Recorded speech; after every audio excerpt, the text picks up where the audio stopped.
What's going on, guys? MariK here, back with Day 7 of our Dragon Ball Super reveal for Set 8, Malicious Machinations. Today we're diving into Green for the first time, and we're not getting any Android support today, but we're going to take a look at Dr. Eero and his weird little robot dude. So first up, we have the leader, Dr. Eero, and Dr. Cochin. I don't remember either of them, to be honest. I believe they were from the World's Strongest movie, and I think I've only seen it like once, maybe twice, if that. His auto says, when you place this card in your leader area, choose up to one Dr. Eero's lab from your deck and activate it. When this card attacks a leader card, look it up to the top 7 cards from your deck. Choose up to one Frenzied Warrior among them, add it to your hand, shuffle your deck. It does suck that he has to attack the leader, but I mean, getting to look at the top 7 cards almost guarantees that you're going to find at least one target. I mean, there will be instances where you don't have a target, but it's going to be very uncommon, just because 7 cards is usually a really good amount. It's a lot better than some of the leaders that say, look at the top 3 cards, which is just garbage. But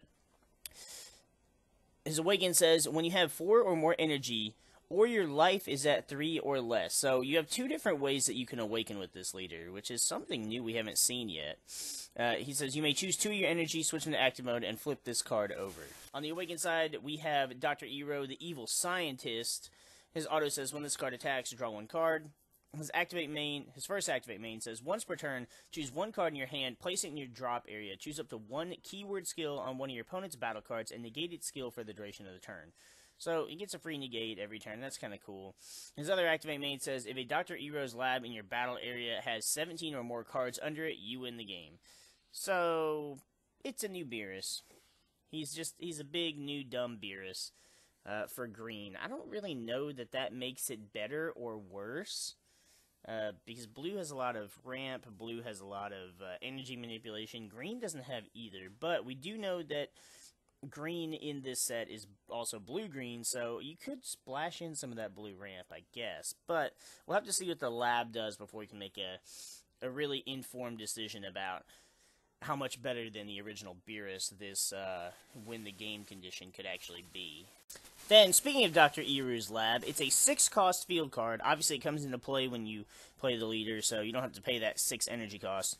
Permanent says your battle cards can't be switched to rest mode by your opponent's card skills, and you can only use blue or green card skills to place cards under this card. So, no using Yamo and Spopovich for this shit. No.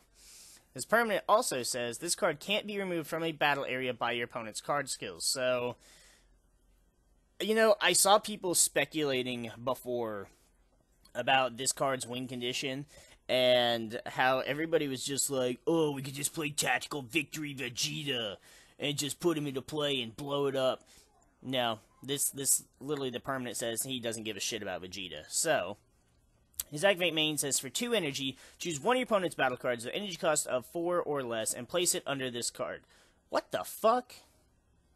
So you're taking your opponent's shit and putting it in a... That's not cool. I don't like this at all. I don't like this card at all. So, luckily it says choose, though, so I'm just going to play barrier shit, and you're just not touching my cards. You stay away from my cards with this.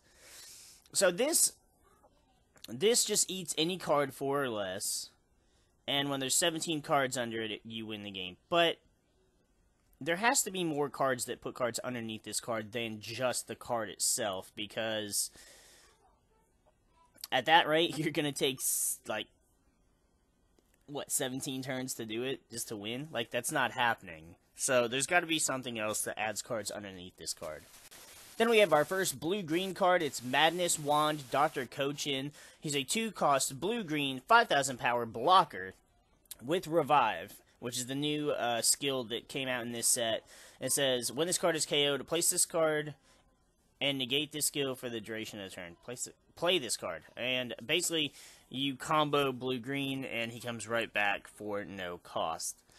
His auto says, choose 1 card in your hand, place it under Dr. Eero's lab in your battle area. When you play this card, draw 1 card. That feels like it's a backwards wording, but so basically you play him, you get to draw a card to replace the card you place underneath him. Then he's a blocker that can keep coming back, which would mean, too, when he comes back with Revive, his auto will kick in, you'll get to draw another card, play another card underneath the field. So, I'm starting to see how irritatingly annoying that field card can be. Then we have Frenzied Warrior Piccolo. So that's some dope-ass art for this. And it's going to be a super rare, so it's going to have a really cool-looking SPR to go with it. He's a 4-cost, 20,000 power with Deflect. He's got Auto Bond 3, keeping with the Namekian theme. When you play this card, choose one. Your opponent chooses 2 cards from their hand and places them under your Eero's lab. Or your opponent chooses 2 cards from their hand and sends them to their warp. Wow. That's disgusting. But either way, I mean... So... Basically, you play him, and your opponent warps 2 cards from their hand. That's all I'm getting out of this. There's no way your opponent is going to choose to put 2 cards under Eero's lab instead of warping them if we can't get rid of the lab anyways. Like, you're losing those 2 cards regardless. So, why not just warp them instead of fueling your opponent's wincon? Which is just, like, you're not benefiting either one. At least with, if they're warped, in some cases you can kind of take advantage of that. Certain card effects do affect cards in the warp, or if you're playing a black deck, obviously you can get them all back with gravy and stuff like that. But, yeah, it just seems pretty linear what you're going to do. I mean, granted, it's Bond 3, so you'd have to have 2 other battle cards in play. You can't affect him when he comes into play because he has Deflect, so you'd have to make sure you removed everything else before he was played. Then lastly, we have another blue-green card. It's Gigantic Bomber Dr. Eero. He's a 3-cost, 15,000 blocker, also with Revive. It says, when you play this card, choose up to 2 battle cards in your opponent's drop area and place those cards under this card or a Dr. Eero's lab in your battle area. Okay, so this deck is all about stealing your opponent's shit. Like, sorry, Toei. This card steals shit way worse than you ever did. And you're sticking them just under the lab. That's... Ooh. Now, he does not have Deflect, so counter the shit out of this card. But it looks like getting to those 17 cards underneath him is actually a hell of a lot easier than ramping Beerus to 16 energy. So we're gonna have to figure out a way to really be careful around playing this deck, because I mean, the leader sucks up cards on its own. And the Madness Wand blocker puts your own cards under. And then Piccolo puts 2 cards under, which of course they're going to get warped, so that's not really going to happen. And then this Gigantic Bomber puts cards under. Like, it's really kind of... It's really going to be awkward, because it almost feels like the deck is going to be really... really stally. Like, really, it feels like it's going to be like the Hatchiyak deck, where a lot of the cards get their effects and can do whatever, but they don't really seem like they have to attack you. Especially for Eero, he comes off as an ability that is just, it's a win con that doesn't require a whole lot of interaction. Like, you can just keep looping the blocker dude. You can just keep looping this one. You can keep sucking up battle cards with the field card. It's really, like, aggro is going to be the best way to get rid of this. Unfortunately, again, there are blockers, which sucks. Because they can bring them back with Revive, but they either have to have a multicolor card to pitch, or they have to have a blue and green card. So you can kind of deplete their resources if you can keep getting rid of them. So honestly, I feel like the best counter to this deck in particular is going to be Barrier, so that your cards can't get sucked up by the field card, and board removal, so that you can keep getting rid of these cards that put cards under Dr. Eero's lab. That way, they either run out of resources to revive them, or they just let them die, and you don't have to worry about those cards for another turn or two. That's really the best I'm getting out of this. But that's going to do it for Day 7's reveals. We got a little bit of a peek of green, although I know a lot of us, myself included, were wanting to see the actual Android support, and not this, I think his name was like Dr. Wheelo or something in the English movies, or whatever the hell he was called.